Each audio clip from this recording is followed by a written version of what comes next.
Bonjour à tous, aujourd'hui on s'intéresse au sujet du bac Sciences Maths Maroc 2024, c'est le sujet du 11 juin, avec ici l'exercice sur les complexes.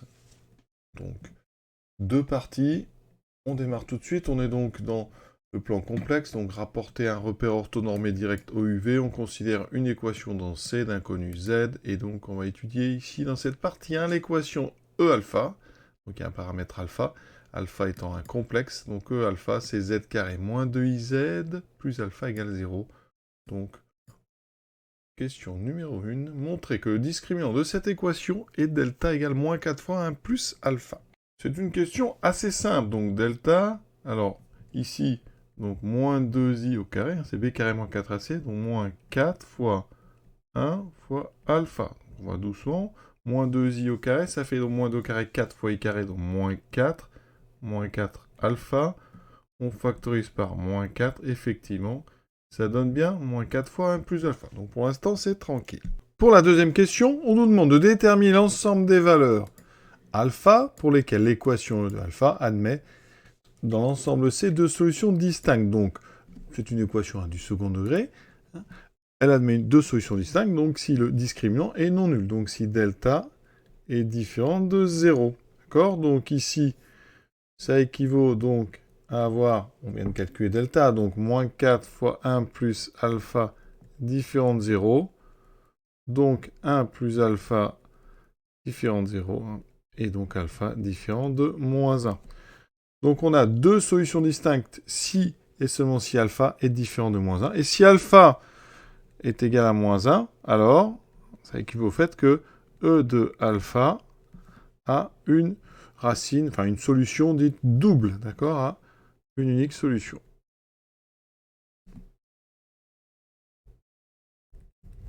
On répond donc proprement, l'ensemble cherché est donc C privé de moins 1. Partie 2, donc maintenant, on prend donc oméga, M1 et M2, les points d'affixe respectifs alpha, Z1 et Z2. Donc, première partie, on va supposer ici, première question, que alpha est égal à m carré moins 2m, avec m un réel, déterminer Z1 et Z2 en fonction de m, en déduire que les points O, M1 et M2 sont alignés. Alors, on a donc alpha qui vaut m carré moins 2m, delta qui vaut moins 4 fois 1 plus alpha, donc on va regarder un petit peu de delta en fonction donc, de m. Donc, ça veut dire que delta, c'est moins 4 fois 1 plus m2 moins 2m. On voit bien à l'intérieur une identité remarquable, donc je vais remettre un petit peu d'ordre. Ça vous donne ceci, donc ça fait moins 4 fois m moins 1 au carré. Donc on a ici un delta négatif. Et c'est d'ailleurs un delta simple, c'est le carré de 2i, parce que moins 4 c'est le carré de 2i. Donc c'est 2i fois m moins 1 au carré. Ça veut dire qu'il y a donc deux solutions, notre équation. Z1 qui sera donc moins b. Donc, l'équation, c'est moins b, c'est donc 2i moins une racine carrée de delta, donc 2i fois m moins 1 sur 2a, donc sur 2. Et l'autre, z2, ça sera 2i plus, donc 2i fois m moins 1, l'autre racine carrée de delta, sur 2. On simplifie, ça fait z1 par 2, hein. Il reste donc i, moins 2i, moins i fois m moins 1. Alors on peut développer, ça fait donc Z1 égale I moins IM plus I. Donc je trouve Z1 égale 2I moins IM. On peut factoriser par I, ça fait 2 moins M I. Et donc Z2, on simplifie, il me reste I plus I fois M moins 1, donc ça fera IM moins I. La liste s'annule, il me reste Z2 égale I fois M.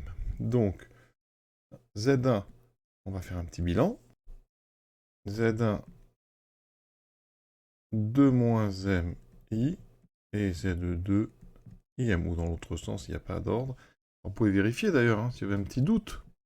La somme Z1 plus Z2, si vous ajoutez, donc ça fait les IM s'annulent, il me reste tout simplement 2I, c'est ce qu'on avait bien dit, et le produit doit faire alpha. Z1, Z2, donc là si je fais le produit, alors ça me fait donc 2 moins M fois I fois IM, donc ça fait 2 moins M fois moins M, donc j'obtiens M carré moins 2M. C'est parfait, c'est bien la valeur de alpha.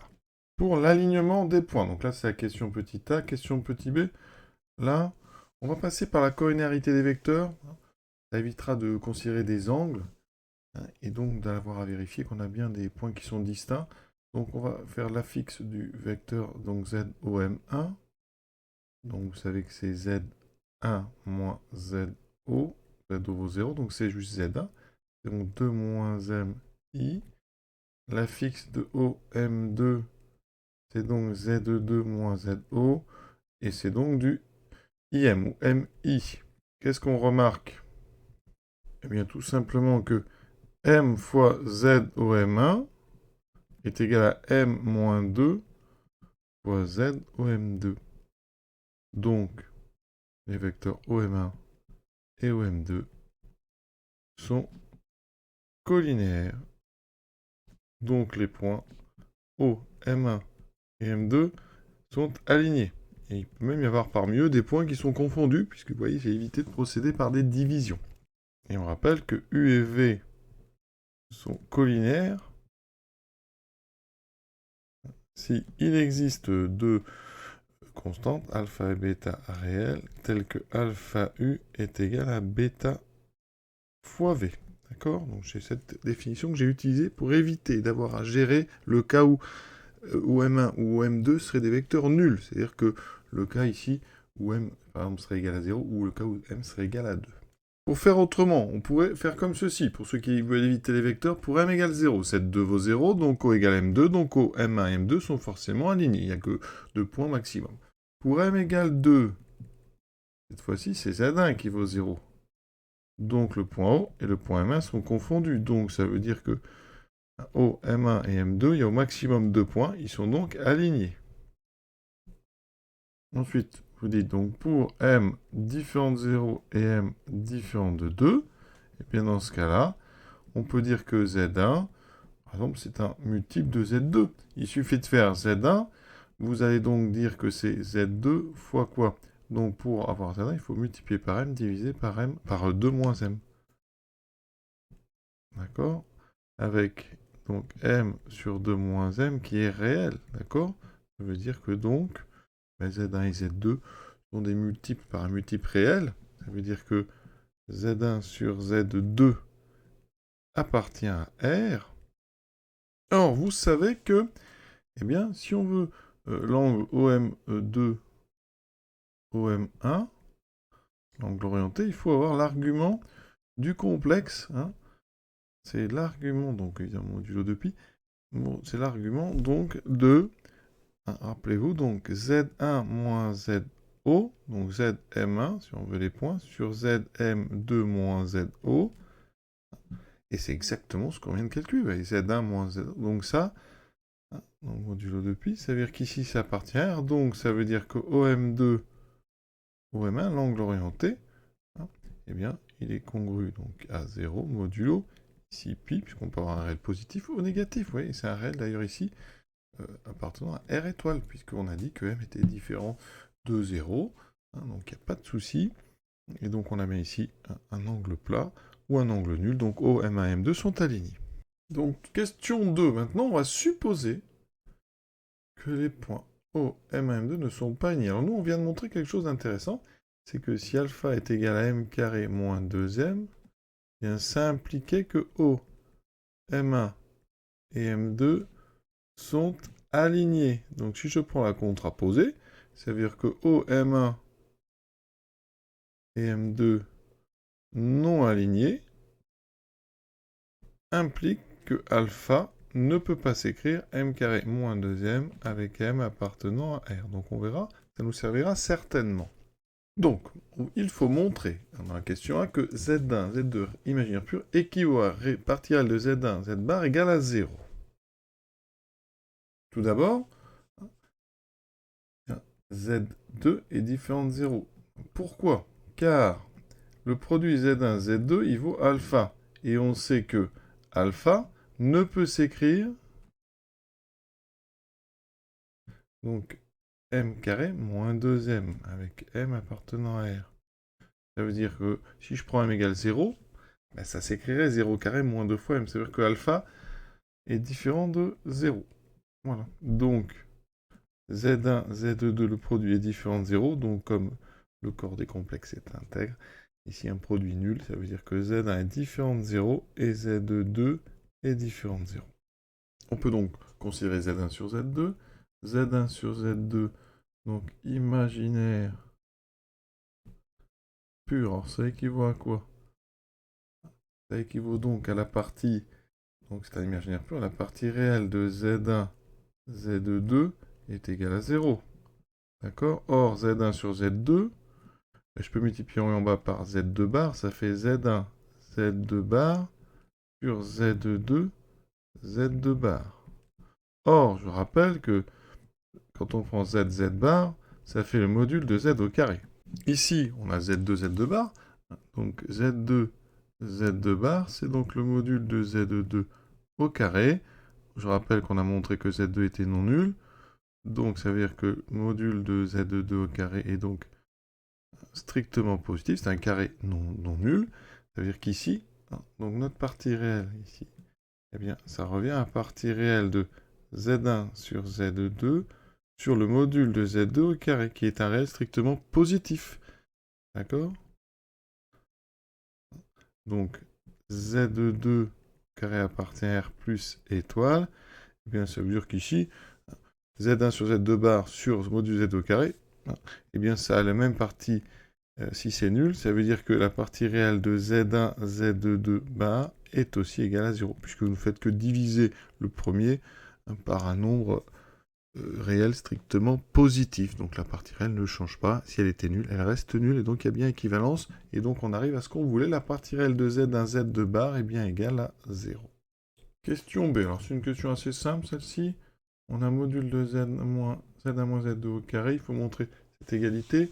Alors, comment va-t-on procéder? Je vous conseille de passer par l'égalité que je viens de donner. J'ai rappelé que Z1, Z bar, c'était module de Z au carré, mais ça marche aussi dans l'autre sens. Donc ça, c'est Z1 moins Z2 fois Z1 moins Z2 bar. Je rappelle aussi que le conjugué, donc si on a Z1 moins Z2 bar, le conjugué d'une différence, c'est la différence des conjugués. Donc ça, on peut très bien transformer en Z1 moins Z2 multiplié par Z1 bar moins Z2 bar. On développe, on obtient Z1 Z1 bar, donc moins, alors on a donc Z1 Z2 bar moins Z2 Z1 bar plus Z2 Z2 bar. Je vais donc essayer de refabriquer Z1 plus Z2 bar au carré, donc il me faut un Z1, Z1 bar. Ensuite, il me faut le double produit, mais avec un plus. C'est-à-dire qu'ici, il faut que je rajoute plus Z1, Z2 bar, plus Z2, Z1 bar, plus Z2, Z2 bar. Vous voyez ça? C'est pour refabriquer en fait Z1 moins Z2, pardon, Z1 plus Z2 fois Z1 bar plus Z2 bar, pour repasser en fait un module de Z1 plus Z2 au carré. Par contre, si j'ai fait ça, il faut que je compense. Et donc ici à mettre, j'ai rajouté Z1, Z2 bar, Z2, Z1 bar, donc ici il faut que je compense, j'en avais moins 1, il m'en faut moins 2. Moins 2 Z1, Z2 bar, moins 2 Z2, Z1 bar. Voilà. Donc ici j'ai moins 2 fois Z1, Z2 bar, plus Z2, Z1 bar. Pour être vraiment complet ici, je vais mettre Z1 plus Z2 fois Z1 plus Z2 bar. Et là, vous reconnaissez Z1 plus Z2 en module au carré. Ici, mais regardez, là, il y a quelque chose d'intéressant parce qu'on passe de ça à une partie réelle. Donc, il faut savoir qu'ici, je vais l'écrire aussi, c'est moins 2 Z1 Z2 bar plus le conjugué de Z1 Z2 bar. Effectivement, quand on a ici A, B, bar, mais si vous prenez le conjugué, vous savez que le conjugué d'un produit, c'est le produit conjugué, donc ça fera A bar, B bar, bar, mais le conjugué, c'est quelque chose d'involutif, donc B bar, bar, ça fait B, vous trouvez A, B bar. Donc ici, oui, c'est ce que j'ai fait. J'ai fait apparaître ici une somme qui est très intéressante parce que vous savez que quand on fait z plus z bar, ça fait 2 fois la partie réelle de z. Donc ici, eh bien, j'obtiens donc moins 2 fois, et bien là, j'obtiens la partie réelle de z1, z2 bar, puisque j'ai un complexe, plus son conjugué. C'est exactement ce qu'on voulait. Alors j'ai un 4, pardon, j'ai oublié un 2 qui était là, donc c'est 2 fois 2, 4 parties réelles. Puisqu'ici, cette parenthèse va devenir en fait 2 fois la partie réelle de z1, z2 bar, il y avait un 2 devant, ça fera bien. Donc 4. On a donc terminé cette question. Mais alors, il y a d'autres façons de la faire, j'ai préféré faire comme ça, à vous de voir. Vous pouvez aussi faire les deux côtés, développer les deux côtés, et puis voir que c'est la même chose. Mais il y a plein de méthodes, on y arrive assez facilement.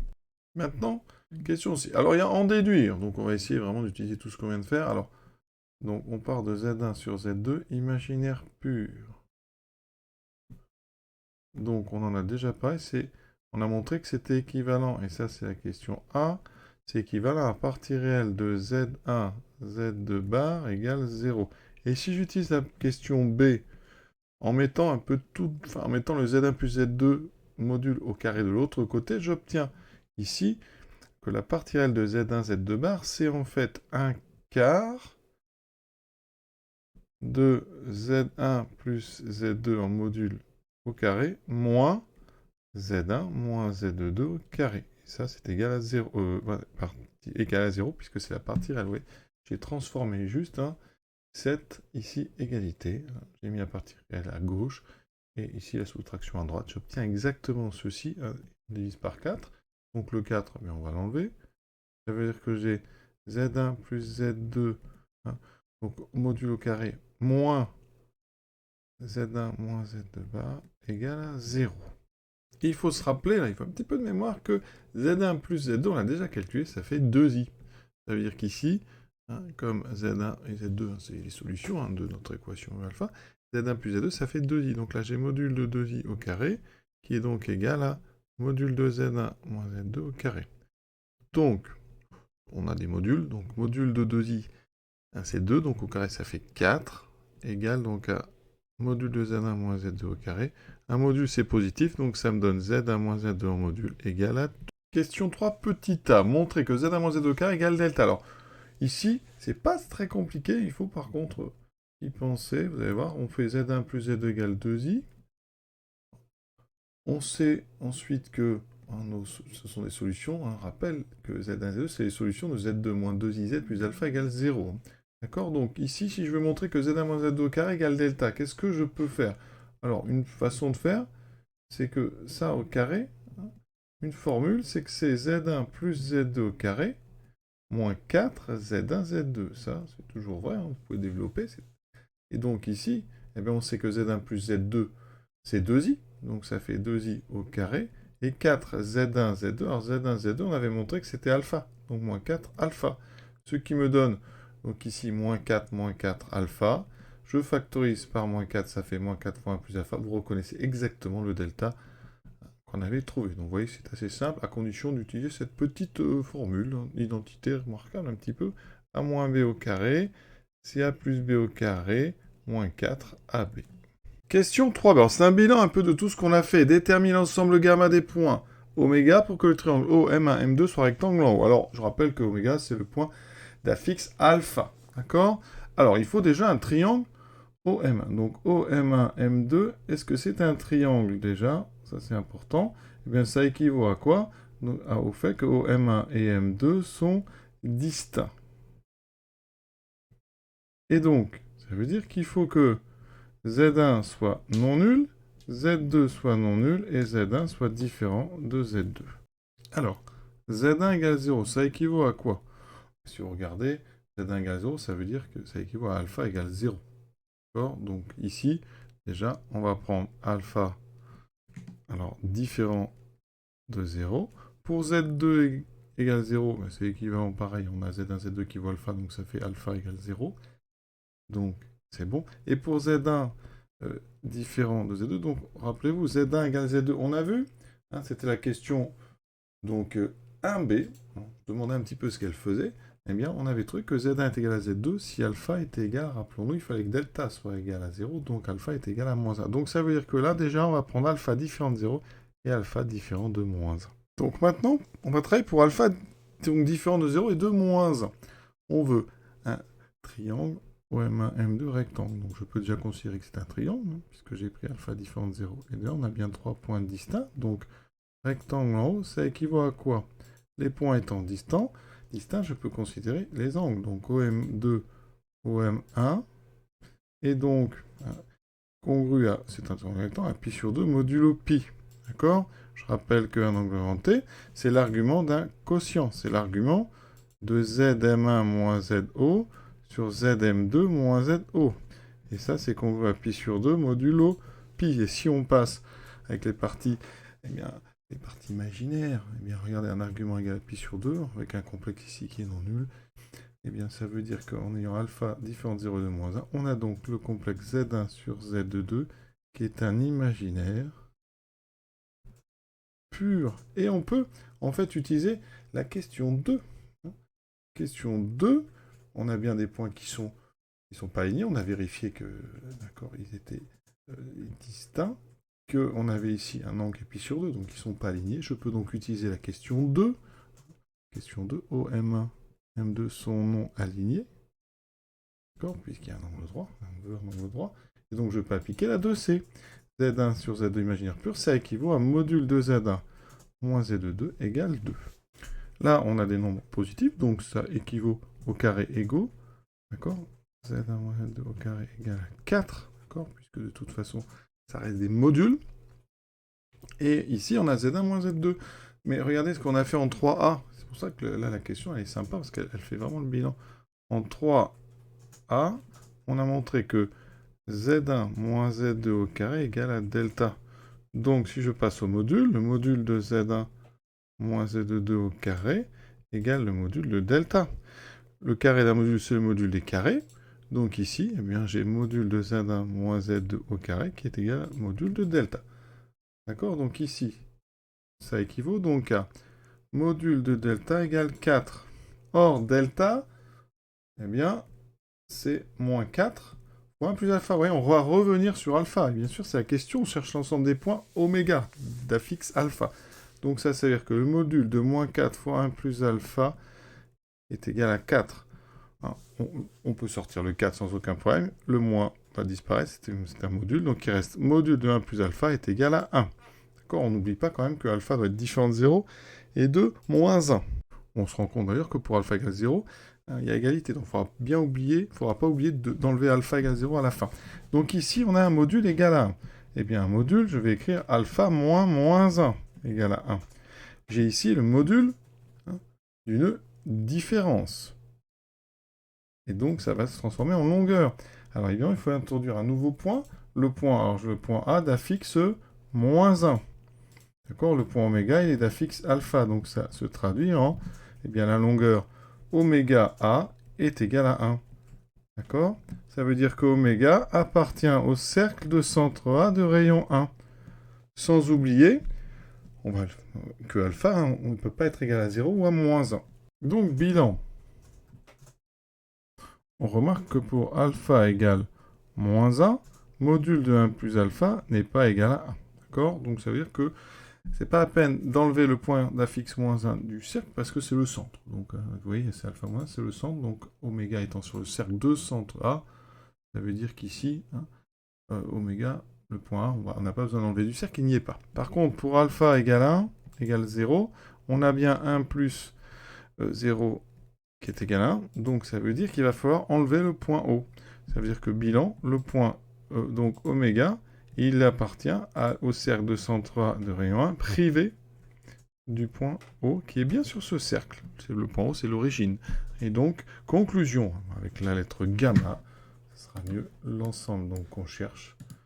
Ensemble gamma, c'est exactement le cercle de centre A de rayon 1, privé du point O, et sachant que le point A, ça fixe, j'aurais dû mettre la fixe moins 1. Et on a terminé avec une dernière question vraiment très, on va dire très difficile, je trouve, déjà à rédiger, à prendre dans l'ordre. Il y a vraiment tout ce qu'on a fait dans le sujet qui se retrouve là, surtout qu'il faut être très précis sur alpha pour que ça soit un triangle.